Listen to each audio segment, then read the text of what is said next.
Hi, I'm Jessica, and lately, my life has been a bit of a roller coaster. Honestly, I never thought I'd be sharing all of this, but sometimes life throws surprises your way when you least expect it. I'm 31, and I work as a marketing executive. Up until recently, I thought I had everything pretty much under control. I married my college sweetheart, Noah, just over a year ago. We were on top of the world, and life seemed perfect. Not long after we got married, we found out I was pregnant. It was our little secret, and we were over the moon with happiness. I remember one evening when I just couldn't hold it in any longer. I turned to Noah and said, "Can you believe it? We're going to be parents." I could barely keep my excitement in check. Noah pulled me into a big hug, his eyes shining with joy. "I know, Jessica. It's amazing. But let's keep it quiet for now, at least until after the first trimester," he said gently, reminding me of the need to be cautious. I nodded, understanding, but keeping such a huge secret was harder than I'd imagined. The excitement was bubbling inside me, especially when we were around Noah's family. Oh, Noah's family. Let me give you a little picture of them. There's Lisa, my mother-in-law, who still believes her son needs constant care and mothering, even though he's an adult and married now. Then there's Terry, Noah's dad, who is about as involved in family matters as the armchair he sits in. And then there are Noah's siblings. His sister, Janet, looks at me like I somehow stole her most prized possession, and his brother, Brian, barely acknowledges my existence. Let's just say family gatherings are always an interesting experience.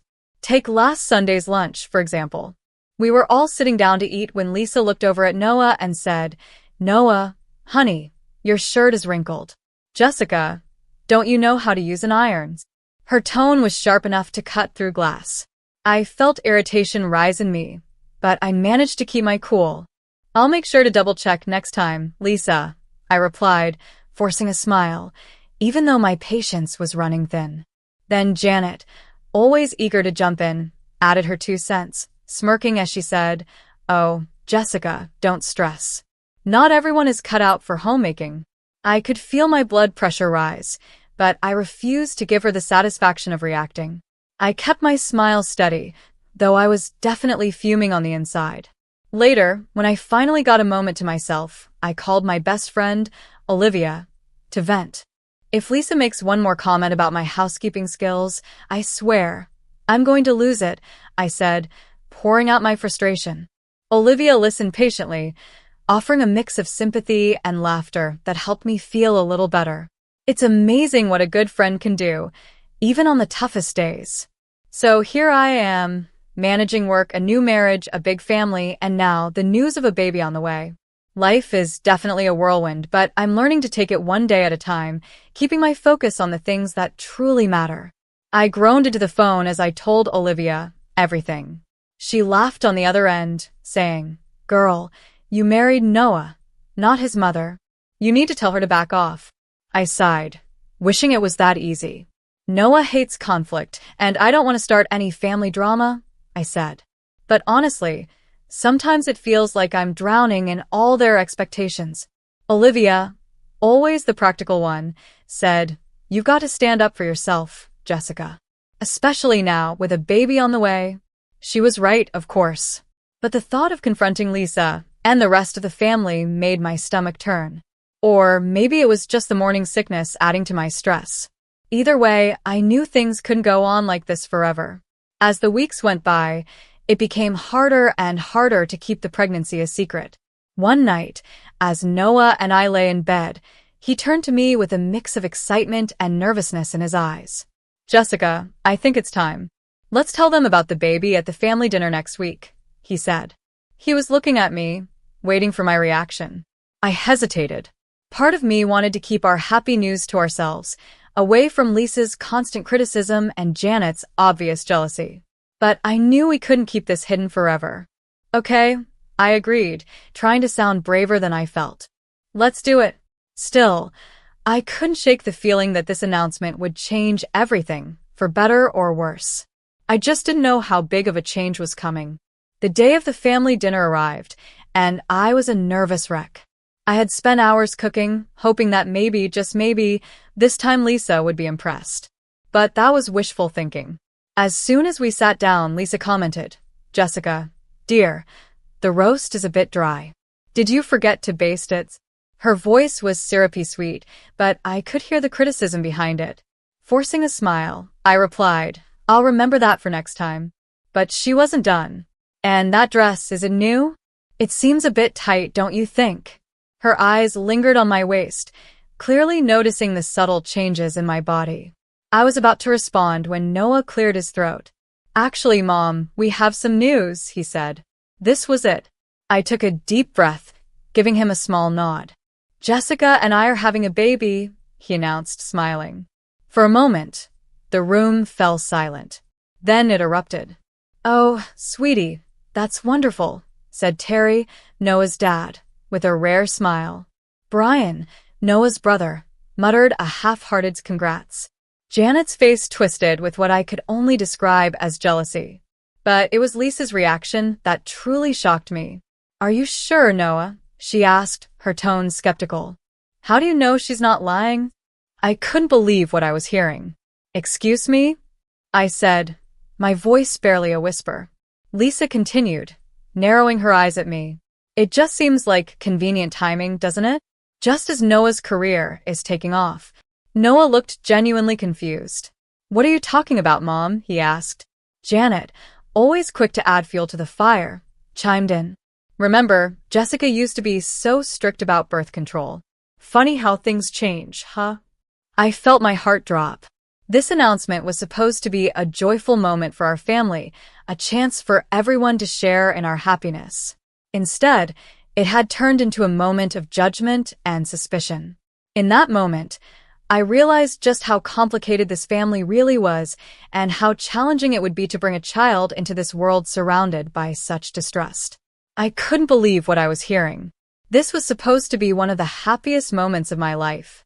Noah and I had decided together, over a year ago, that we were ready to start a family.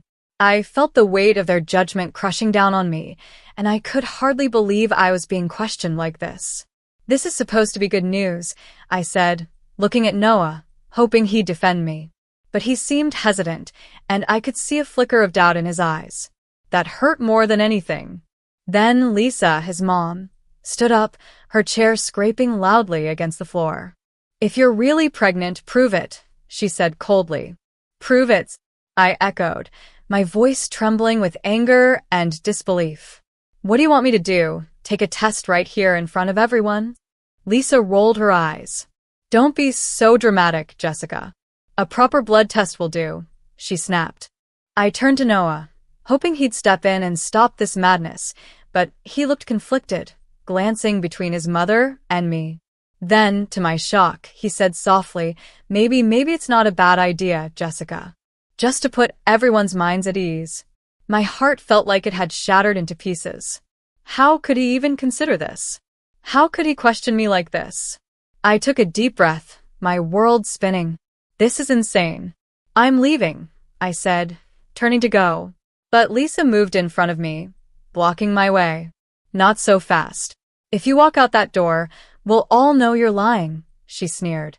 "Get out of my way, Lisa," I said firmly, trying to push past her. But then everything happened so fast, and yet it felt like slow motion. Lisa suddenly shoved me, her hands pushing me backward. I stumbled, trying desperately to regain my balance. I saw Brian, Noah's brother, reaching out, trying to catch me, but it was too late. I fell backward, tumbling down the stairs. Everything went black. When I finally came to, I was lying on a stretcher in an ambulance, tears streaming down my face as the memories replayed in my mind. Lisa's harsh face, Janet's smug look, Noah's silence, and Brian's desperate attempt to grab my arm. My mind was spinning with one terrifying question. Would my baby be okay? The ambulance sped to the hospital, and soon, I was surrounded by doctors and nurses. Their voices were a blur as they moved around me, checking my vitals and asking questions. All I could focus on was my overwhelming fear for my baby. I blinked awake later to the steady beep of monitors. A doctor was standing beside my bed, smiling gently. Mrs. Thompson, you're awake. Good news, the baby is safe. You're both going to be okay, he said softly. A wave of relief washed over me, but it was quickly replaced by anger and hurt. How could this have happened? How could Noah's family doubt me? And worse, how could Noah himself have doubted me? I knew that things could never go back to the way they were. As I lay there, recovering, one thought filled my mind. I had to protect my baby, no matter what. And I wasn't sure if I could ever truly trust Noah or his family again. I remembered why I was there, lying in the hospital bed. Noah stood nearby, looking pale and unsure. Jessica, I'm so sorry. I don't know what happened, he began, but I cut him off, feeling anger rising inside me. What happened? I said, my voice shaking. Your mother pushed me down the stairs. That's what happened. Noah flinched, looking uncomfortable. Mom says it was an accident, he murmured. She was just trying to stop you from leaving. Before I could reply, Olivia burst into the room, full of energy and worry. Jessica. Oh my God, are you okay? She asked, rushing to my side. Then she turned to Noah, her eyes fierce. And you? How could you let this happen? Noah stammered, trying to explain, but Olivia wasn't having it. Save it, she snapped, cutting him off, then turned back to me, her voice soft. I'm here now, Jessica. Whatever you need. When Noah finally left the room to take a break, I filled Olivia in on everything that had happened. Her expression grew angrier with each word I said. We're not letting them get away with this, she said firmly. Just then, we heard familiar voices out in the hallway. It was Lisa and Janet, talking just loud enough to catch bits of their conversation. We just need to convince Noah it was an accident, Lisa was saying. Jessica has always been clumsy anyway. She's probably faking this pregnancy. Olivia's eyes widened. Without a word, she pulled out her phone and began recording the conversation as their voices faded down the hall. I felt something harden inside me. I was done being pushed around. Olivia, I whispered, I need your help. We're going to fight back. Over the next few hours, we made a plan. Olivia managed to talk a nurse into giving us copies of my medical records, which clearly showed proof of my pregnancy and my injuries from the fall, evidence of what had really happened. We should get statements from the hospital staff, too, Olivia suggested. They can confirm the condition you were in when you arrived. I nodded but hesitated. What about Noah? I asked. He's been texting me, but it's clear he believes his mom's story. Forward me the messages, Olivia said, her voice strong and determined. It's all evidence, Jessica. She got to work, gathering everything we needed. Then I made a call I never thought I'd have to make. Hello, is this the office of Diane Morgan? I need to speak with her about a domestic abuse case. A little while later, Olivia returned, looking pleased. Got it all, the medical records, staff statements, and that lovely recording of Lisa and Janet plotting, she said. I took a deep breath and looked at her. Olivia, I've made a decision. I'm leaving Noah. She looked at me gently. Are you sure? Yes. I have to for my baby's safety and for my own peace. Just then, Noah walked back into the room, looking nervous. Jessica, can we talk? Mom wants to come and apologize, he said, sounding hesitant. No, Noah, we can't talk, I replied firmly. And no, she can't come. I'm done. Noah looked shocked. What do you mean? I mean I'm leaving, I said, feeling a wave of calm wash over me. I can't be part of this family anymore, Noah, I said, trying to keep my voice steady. It's not safe for me or our child. Noah's face was a mix of confusion and pain. But Jessica, we can work this out. Maybe it was all just a misunderstanding. Olivia, standing beside me with a firm expression, interrupted him. She said she's done, Noah. You need to respect that, she said, her tone unwavering. Noah looked stunned as he slowly left the room, the door closing softly behind him. I felt a mixture of sadness and relief wash over me. Leaving wouldn't be easy, and I knew the road ahead would be tough. But for the first time in days, I felt a small spark of hope. Turning to Olivia, I whispered, "What now?" She gave me a determined smile. "Now we get you somewhere safe, and then we make sure they face the consequences." Months passed, and I was now 6 months pregnant, living with Olivia in her cozy apartment. My baby bump was obvious, a constant reminder of why I was fighting so hard to stay strong and keep moving forward. One morning, as I was waddling around the apartment, Olivia handed me a glass of water. "Ready for court today?" she asked. I nodded, feeling both nervous and determined. As ready as I'll ever be. The courtroom was crowded, and I could see Noah and his family seated on the opposite side. Lisa looked smug, but I knew that expression wouldn't last long. Our lawyer, Diane, was fierce and prepared, ready to present the evidence we'd gathered. Diane began to go over everything carefully. She explained my medical records, presented statements from hospital staff, and then added, "Your Honor, I'd like to present audio evidence of the defendants plotting to cover up their actions." Lisa and Janet's faces turned pale as their voices played over the courtroom speakers. The audio captured Lisa talking about the accident and Janet supporting her. Noah looked shocked, as if he had been punched in the gut. Then the judge's voice rang out, addressing Lisa. "Mrs. Thompson, you pushed your daughter-in-law down a flight of stairs, endangering both her life and that of her unborn child. How do you plead?" Lisa, visibly shaken, stammered, "It was an accident. I didn't mean." The judge held up a hand. "Save it for your lawyer, Mrs. Thompson. You are facing charges of assault and endangering an unborn child." During a break, Noah approached me, looking worn and regretful. "Jessica, I had no idea," he said, his voice barely above a whisper. "I'm so sorry. Can we please talk?" For a moment, I felt a hint of pity, but then I remembered those painful days in the hospital, his doubt, his silence, his choice to believe his mother over me. I took a deep breath. "No, Noah, your apology means nothing. You chose them over me and our child. There's no coming back from that." His face crumpled, but I stayed strong. I had a future and a child to protect now. Later, as we waited for the judge's final decision, I held my breath. The judge's gavel struck, loud and final. In the matter of Thompson versus Thompson, this court rules in favor of the plaintiff, Mrs. Jessica Thompson. She is granted a divorce, full custody of the unborn child, and a settlement of $700,000 for emotional damages and medical expenses. I let out a long, relieved breath, feeling a weight lift from my shoulders. The fight was finally over. Now, I could look forward to a fresh start, free from the judgment and doubt of Noah's family.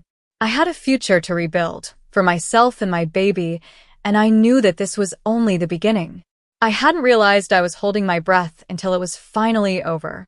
We had won. Now, 3 years later, I'm standing in my living room, blowing up balloons for my daughter Lily's 3rd birthday. She's my little warrior, born against all odds, now toddling around with the sweetest babbles and laughter. As I set up the decorations, Olivia walks in, arms loaded with presents. "Where's the birthday girl?" "Annie Olivia's got some goodies," she says with a big grin. Lily squeals with joy and hurries over to her, clapping her tiny hands in excitement. Watching Lily's delight, I can't help but think about how much has changed since those hard days. Today, I'm running my own small marketing business. I've turned my pain and past struggles into a mission to help others who have gone through hard times, too. Through my work, I help other survivors share their stories and find strength in speaking up. It's rewarding to know that my own journey can make a difference. Lisa, Noah's mother, is serving her sentence now. It turns out that pushing a pregnant woman down the stairs has real consequences in the eyes of the law. Justice was served, and I found my peace, moving forward without the fear and negativity she brought into my life. More friends arrive as the party fills the house with laughter, warmth, and love. These friends have become my family, the family I chose. Looking around at everyone here, I feel so grateful to have these people by my side. As the party winds down, I carry a sleepy Lily up to her room and gently tuck her into bed. I stroke her hair and whisper, "Happy birthday, my brave girl. The world is yours." In that quiet moment, I realize that the world is mine again, too. This life I have now is a fresh start, hard-earned and fiercely protected. I know that whatever challenges come next, Lily and I can handle them together. We've already been through so much and come out stronger. Before I go, I want to ask you something. If you had been in my shoes, would you have given Noah a second chance? Was I too harsh when I turned down his apology, or was I right to protect myself and my daughter from future harm? It's not an easy situation, and everyone may feel differently. What would you have done? Share your thoughts below. Your perspective might just help someone facing a similar choice. And if you found this story meaningful, please consider giving it a thumbs up. It helps others find these stories and learn from real-life experiences. And if you'd like to hear more, don't forget to subscribe. Your support means everything as we keep sharing stories that matter. Thank you for being part of this journey with us.